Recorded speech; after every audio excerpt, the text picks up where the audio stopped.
Namaste and welcome to Anthro Study, your trusted channel for everything anthropology.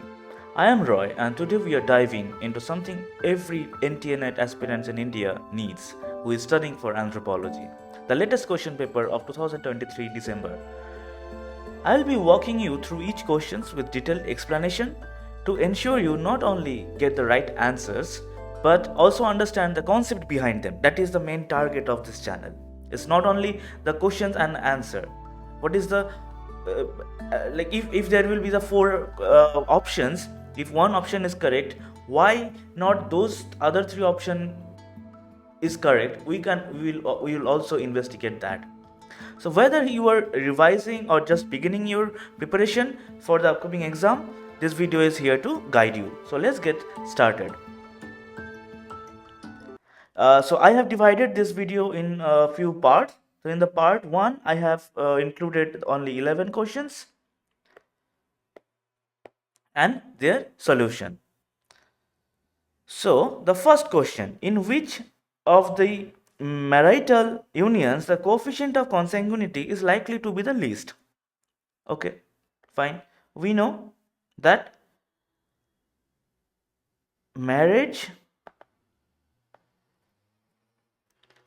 are affinal kins. The relationship between of the marriage and the kins, right? So the relative formed after marriage union is affinal kins, and the blood relations are known as consanguine. Consanguine, right? So marriage, don't forget this, marriage affinal and blood relation, blood consanguine. Okay, let's dive into the explanation what it is telling about that. The coefficient of consanguinity is a measure of the genetic relatedness between two individuals. So the coefficient of consanguinity, what is that? Now it is a measure of the genetic relatedness between a person A and a person B. What is the relatedness of their consanguine? Of course, so we know consanguine is from blood relations. Okay, so we'll follow the options. The first option is half first cousin marriage. Half first cousin marriage, the coefficient of consanguinity is lower than that of the full first cousin because half first cousin share only grandparent rather than both. So half first cousin will be less consanguine. The coefficient of consanguinity will be less. First cousin marriage, the coefficient of consanguinity is relatively very high as the first cousin share both sets of grandparents. Okay, very minutely understand this. The second cousin marriage. The second cousin marriage, the coefficient of consanguinity is lower that of the first cousin because second cousin share only great grandparents. So the coefficient of consanguinity is lower. Now talk about the parallel cousin marriage. This is a type of first cousin marriage specifically between children of two brothers or two sisters. So the coefficient is similar to that of the first cousin marriage. Similar like this. So the answer is the coefficient of consanguinity is likely to be the least in a second cousin marriage. So option 3 will be the answer. The next question is about the selection intensity. Look, now it is a very sharp and very poignant question coming in exam, not very generic. So you have to understand with very deeply, with very deep understanding. That is what we are trying in this channel. Okay. So F.B. Johnston and Kensinger in 1971 included the component of index of ME in the estimation of selection intensity, where IME is obtained as ratio of proportion of embryonic and fetal death and proportion of live birth, ratio of proportion of fetal death and live birth, ratio of proportion of embryonic death and live birth ratio of proportion of embryonic and fetal death, and proportion of offspring surviving beyond 15 years. Let's dive into the explanation. In this concept, we know that in this the selection intensity, Johnson and Kensinger index, we know about it. In 1971, the component IME is index of ME is calculated as this equals to ratio of proportion of embryonic and fetal death by proportion of live birth of that place. So the proportion of live birth will be 10 upon ratio proportion of embryonic and fetal death. The fetal death may be 5. Okay, so the IME ratio will be 1 by 2. It is half of the live birth population are going through embryonic and fetal death, like half of the total conceived embryos are dying by life, not living. So maybe stillbirth or maybe different issues. Okay, so the correct option is ratio of proportion of embryonic and fetal death and proportion of live birth. So this will be the correct option. Option 1. Which of the following statement is not correct for lymphoid growth curve? You know lymphoid growth curve? The lymphoid curve describes the growth of lymph glands, thymus gland and tonsil. These are all the lymph glands. So which are lymph gland? Now thymus glands and tonsils. These are all lymph glands. We know about it. Lymphatic tissues show rapid growth during infancy and childhood, reaching a maximum at about 11 to 13 years of age. Children have, on a relative basis, about thrice as much lymphoid tissue as they have as adults. The decline of lymphoid curve during the second decade of life is related to the involution or shrinking of the thymus and tonsils at this time. Many people have in childhood had tonsil operations, the lymphatic glands. So let's dive into the answers or the explanation. What is it talking about? The lymphoid growth curve describes the development and changes in lymphoid tissues such as lymph gland, thymus gland, and tonsils. Throughout different stages of life, based on the options provided, the lymphoid curve describes the growth of lymph gland, thymus gland, and tonsil. This statement is correct. Fine.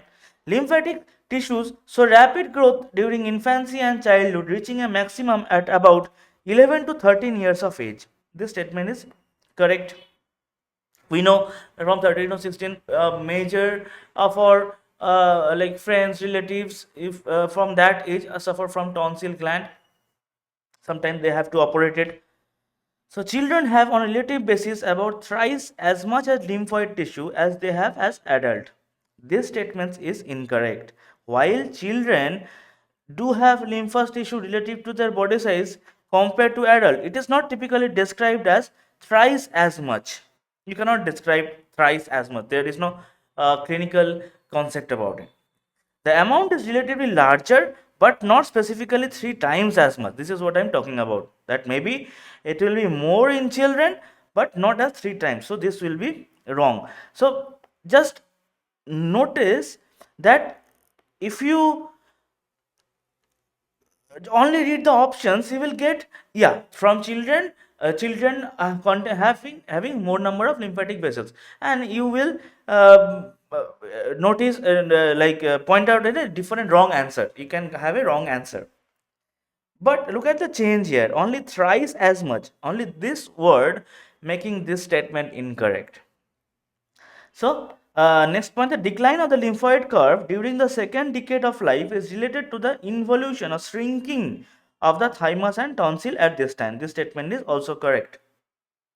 So the correct answer is children have on a relative basis about thrice as much lymphoid tissue as they have adults. So this is the wrong answer.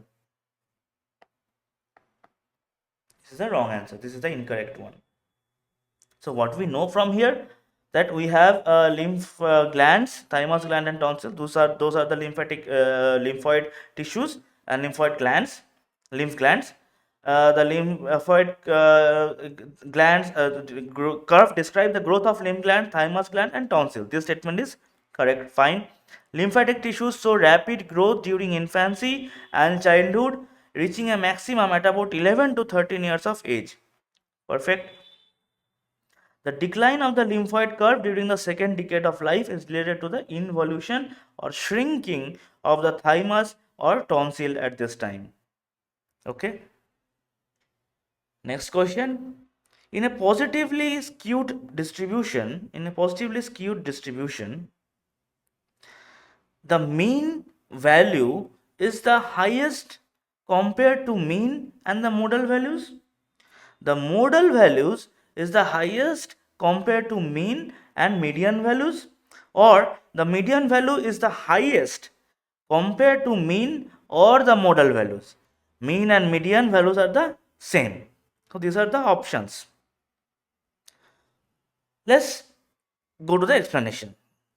In a positive skewed distribution, the tail on the right side of the distribution is longer. That is what we know about. If it is a this will be the thing, and the left skewed will be this. Okay. The pulling the mean towards higher values. The typical relationship between the mean and median is such distribution is mean will be greater than median will be greater than mode. Okay. This type of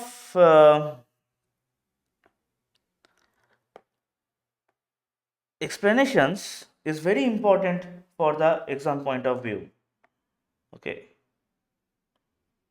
let's understand once again. The first will be mean greater than median and mode, in which cases in that the positively skewed distributions, this occurs because the mean is affected by the higher values in the tail, because the normal mean will be affected because this part contains higher values compared to this part, making it the highest, followed by the median with the mode being the lowest. Okay, now in a population where height is most of the population height is above 6 in a specific region, then the particular growth curve will be positively skewed in that side. So the correct statement is the mean value is the highest compared to median and modal value. Got it? So the mean value is the highest compared to the mean and modal values. This is the correct answer. Next, this is the dermatoglyphics question. The number of digital triradii are 4, 3, 5 or 2. So first understand what is digital triradii. The digital triradii on a typical human hand is 4. These triradii are located at the base of each finger, excluding the thumb. The triradii are points where 3 different ridge systems meet, and they play a significant role in the study of dermatoglyphics, the study of patterns of ridges on the fingers and the palms. Okay, so the answer will be 4. Next question. The research in anthropometry, dynamometry, and functional anatomy provided some impetus for establishing the science of which discipline? Ergonomics, biomedical anthropology, anthropometry, kinanthropometry, or forensic anthropology. Let's go to the explanation. Research in anthropometry, dynamometry, and functional anatomy primarily contribute to the development of ergonomics. What is ergonomics? Ergonomics is the science of designing and arranging things people use so that they can interact with them most efficiently and safely. Like a chair, designing a car interior, designing a flight seating capacity. These are all common under ergonomics. It involves understanding human physical and cognitive capabilities and limitations, which are informed by studies in anthropometry, dynamometry, and functional anatomy. So the correct option is ergonomic. Next question.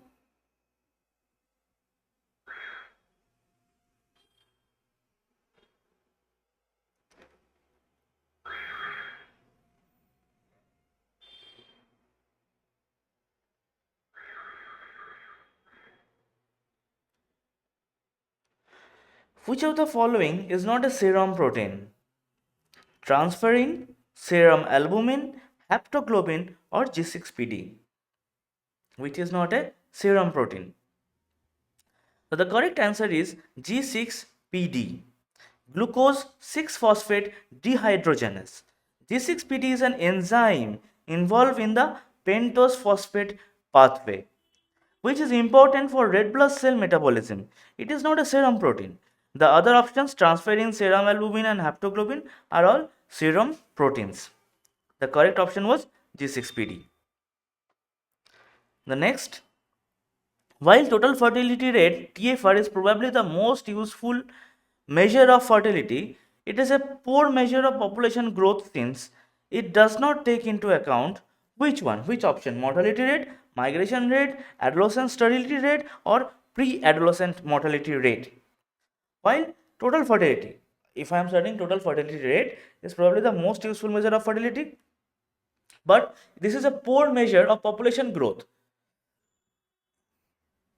If you if you want to measure a population growth, this will be a poor measure since it does not take into account what, mortality rate, migration rate, adolescent sterility rate, pre-adolescent mortality rate.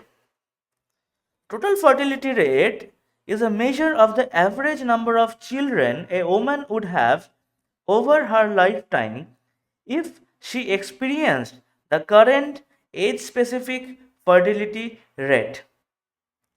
So the average number of children a woman would have, the total fertility rate. So the total fertility rate, we have heard it before that total fertility rate is decreased. How? Now the average number of children born a woman would have. So previously it was have in the agricultural society we have 10, then 6. Now we have 2 to 1. So the total fertility rate is decreased. The current age specific fertility rate. So age specific means age dependent fertility rate. Dependent fertility rate.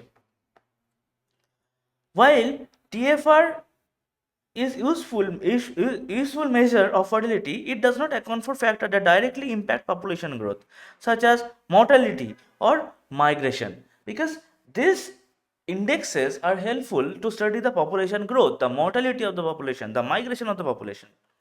Among the options provided, mortality rate, TFR does not account for mortality rate, which influence the number of individuals who survive to reproduce and therefore affect population growth. Migration rate. Migration has significantly impact population growth, but it is not considered in TFR. Adolescent sterility rate. What is adolescent sterility rate? The factor is more related to fertility rather than the population growth. The pre-adolescent mortality rate. This is a specific type of mortality which impact population growth, but the general mortality rate is a broader and more relevant factor. So the correct answer is mortality rate. Which of the following groups of primate do not perform arboreal quadrupedalism? We know bipedalism, 2-foot, quadrupedalism will be 4-foot. Okay, this is quadro and this is bi. So which of the following groups of primates do not perform arboreal quadrupedalism? Okay, dwarf bush babies, poto, squirrel monkey, and pig-tailed monkey. Let's dive into what is dwarf bush baby, what is poto. Let's explore. Arboreal quadrupedalism refers to the mode of locomotion where primates move on the tree branches on all four limbs. Most of the primates listed here are perform arboreal quadrupedalism. They walk with their four limbs up of the branches. Dwarf bush babies. What is dwarf bush baby? Now, primarily arboreal and known for leaping rather than quadrupedalism. Potto, an arboreal primate that moves slowly and deliberately, often using quadrupedal locomotion. Squirrel monkey, known for arboreal quadrupedalism, moving swiftly through trees. Pig-tailed monkey, generally arboreal quadrupeds, but some species like the pig-tailed macaque are more terrestrial and exhibit less arboreal behavior compared to the other primate listed. However, pig-tailed monkey, Macaca nemestrina, often spends more time on the ground and is not primarily an arboreal quadruped, making it an exception in this group. The correct option is pig-tailed monkey. The next question, which of the following somatotypes can be considered to be mesomorph? So, first we have to understand what is somatotyping. Mesomorphism. Somatotyping classifies the body types based on three primary components: endomorphy, mesomorphy, and ectomorphy. Mesomorphs are characterized by muscular build with a moderate level of fat. For the given somatotype scores, endomorphy, mesomorphy, and ectomorphy. 731, high endomorphy, moderate mesomorphy, and low ectomorphy. This is more endomorphic. Low endomorphy, high mesomorphy, and low ectomorphy. This indicates a mesomorphic body types. 622, high endomorphy, moderate endomorphy, high endomorphy is 7, moderate endomorphy is 6, low mesomorphy 2, and low ectomorphy, that is also 2. This is more endomorphic. 3 means low endomorphy, low mesomorphy, and high ectomorphy. This is more ectomorphic. So the somatotype that can be considered as a mesomorph is 262. Low endomorphy, high mesomorphy, and low ectomorphy. Thank you for your patience. In the next part, we will come with another 10 or 20 questions and we will solve it. And definitely we are going to crack this time NTA NET exam with JRF. Thank you.